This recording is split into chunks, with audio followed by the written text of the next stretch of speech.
Assalamualaikum warahmatullahi wabarakatuh. Selamat pagi anak-anakku. Ini adalah merupakan pertemuan kedua dari bab poros maritim. Sekarang kita akan membahas daripada perkembangan jalur transportasi dan perdagangan internasional di Indonesia, di mana kita membahas sedikit mengenai yang pertama adalah sejarah kemaritiman Indonesia, di mana perdagangan internasional itu sudah terjalin sejak ribuan tahun sebelum Masehi dengan ditemukannya peninggalan barang-barang buatan Sumeria di Mesir atau yang terdapat juga di Babilonia. Nah, kemungkinan besar proses transaksi itu pada saat itu dilakukan dengan cara bertukar barang atau yang biasa disebut dengan barter. Tapi juga ada yang sudah menggunakan mata uang dari logam ataupun perak.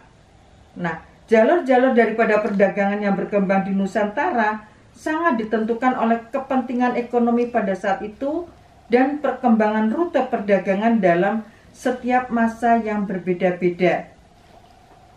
Nah, pada jalur perdagangan maritim saat ini sangat dipengaruhi oleh perkembangan jalur perdagangan maritim Nusantara pada zaman kuno.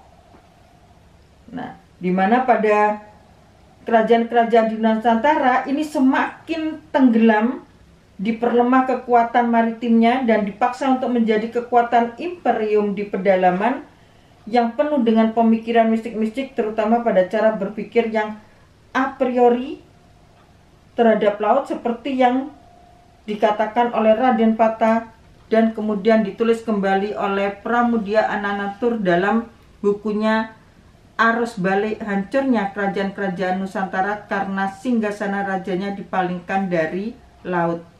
Jadi pada fase ini dapat dikatakan bahwa visi kemaritiman mengalami kemunduran yang sangat signifikan di bumi Nusantara. Nah, sekarang kita mulai masuki setelah zaman penjajahan, kita masuk pada era Orde Lama yang pada tahun 1945 sampai tahun 1965. Di mana Indonesia pada awal kemerdekaan masih menggunakan peraturan hukum yang dibuat oleh pemerintah Hindia Belanda pada bidang kelautan yang pada saat itu masih digunakan.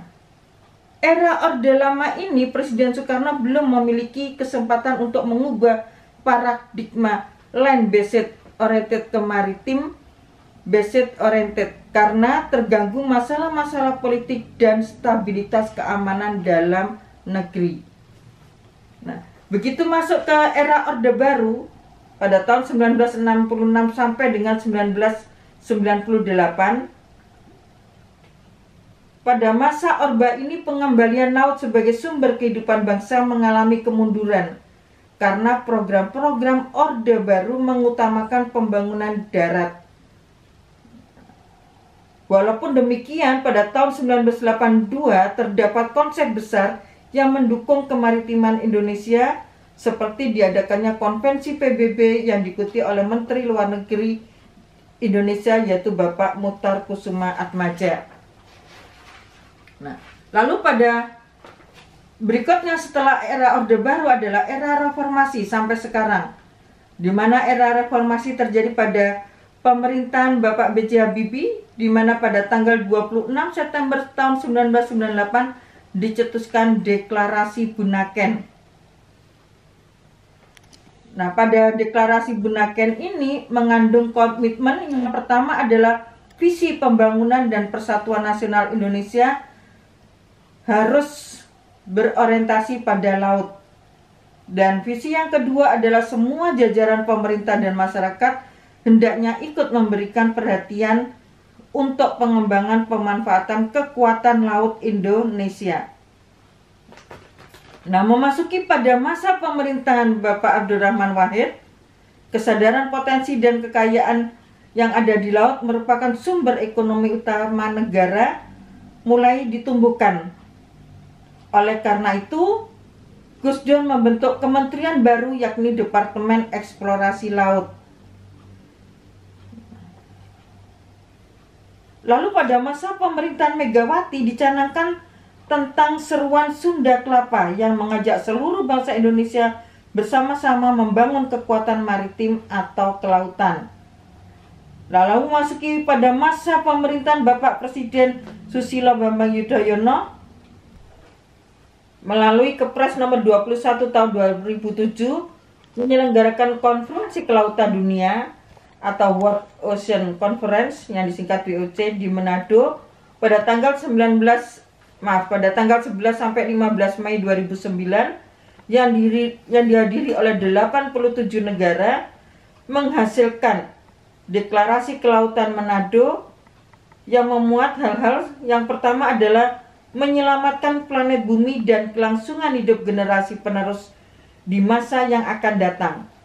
Yang kedua, menyelamatkan keanekaragaman sumber daya hayati laut dunia, utamanya ikan dan terumbu karang. Nah, memasuki masa pemerintahan Presiden Joko Widodo saat ini, pembangunan sektor laut yang dikenal dengan poros maritim dilakukan melalui langkah-langkah awal yang pidatonya menyerukan tentang tujuan daripada Indonesia sebagai poros maritim dunia.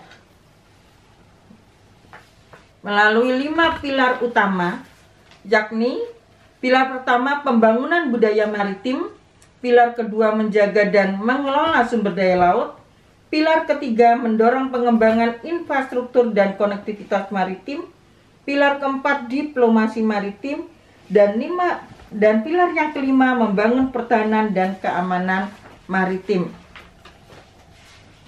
Nah, itu tadi adalah perkembangan daripada jalur transportasi perdagangan internasional Indonesia. Yang kedua adalah kita membahas daripada choke point dunia dan posisi daripada strategis Indonesia.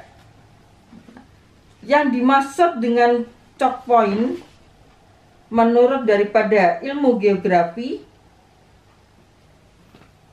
artinya adalah lokasi yang membatasi kapasitas sirkulasi dan tidak dapat dengan mudah dilewati karena sangat mudah untuk diblokir.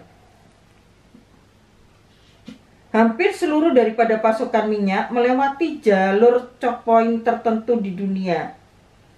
Nah, di beberapa choke point sejumlah kapal tangki minyak dapat menghadapi beberapa risiko, mulai dari beratnya medan yang harus dilalui sampai dengan risiko pembajakan kapal yang dapat berakibatkan kegoncangan harga minyak. Di samping minyak, choke point ini merupakan alur pelayaran daripada utama internasional yang dilalui oleh berbagai kapal niaga dan kapal-kapal lainnya. Nah, adapun ke-10 choke point di dunia ini, yang pertama adalah Selat Gibraltar, yang kedua Selat Bosphorus, 3 terusan Suez, 4 Selat Hormuz, 5 Selat Bab al-Mandab, 6 terusan Panama, 7 Selat Malaka, 8 Selat Sunda, 9 Selat Lombok, dan 10 adalah Selat Ombai Vector. Di mana choke point di Indonesia ini ada 4. Yang pertama adalah Selat Malaka. Nah, Selat Malaka merupakan selat yang terletak di antara semenanjung Malaysia dan Sumatera. Sejak abad pertama, kawasan laut Asia Tenggara khususnya di Selat Malaka mempunyai kedudukan yang sangat penting dalam kegiatan perdagangan dan pelayaran internasional yang menghubungkan negara-negara di Asia Timur, Asia Tenggara, dan Asia Barat. Yang kedua adalah Selat Sunda yang merupakan jalur pelayaran penting, di mana lebar Selat Sunda lebih sempit daripada Selat Malaka, sehingga kecil kemungkinan terhadang oleh bajak laut. Yang ketiga adalah Selat Lombok, di mana merupakan selat yang menghubungkan Laut Jawa dengan Sumatera Hindia. Selat ini terletak di antara Pulau Bali dan Pulau Lombok, di mana pada Selat Lombok ini terkenal sebagai salah satu lintasan utama truk floor Indonesia. Ya. Lalu yang keempat adalah Selat Ombai Vector, merupakan selat yang terletak di bagian selatan Pulau Alor. Pulau Pantar, Pulau Betar. Sedangkan bagian selatannya adalah Pulau Timor. Nah, dari 10 choke point di atas, 4 diantaranya terdapat di Indonesia.